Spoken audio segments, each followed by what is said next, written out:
Let's go to the post. Hindi Hindi na ba bal? Ganito. Hindi na ba bal? Pinalitan niyo ba ang tawagan niyo sa isa't isa?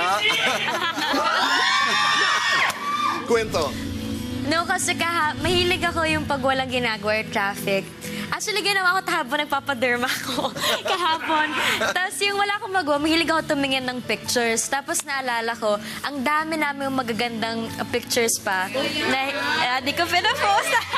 Kasi ayoko talaga yung masyadong, gusto ko private yung mga ibang pictures. Sabi ko, Chito, gusto ko i-post. And then, nung guesting kasi sa Family Feud, sinabi niya, Mrs. ko. Sabi ko, parang cute yun. Sabi ko, ano na caption ko?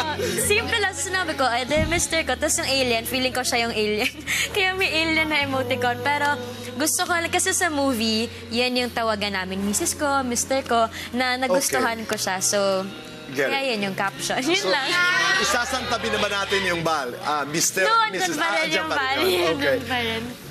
When you first saw this, reaction? Hindi nabigla ako na kasi ako lang yung nagpo-post ng mga ganun eh.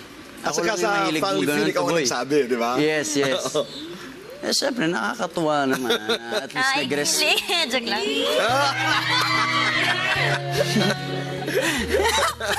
Sorry. Okay. Alright. Hindi, nakakatuwa. Masaya. Syempre, Of course. galang kay Catherine mismo. So, Siyempre. Congratulations. Congratulations.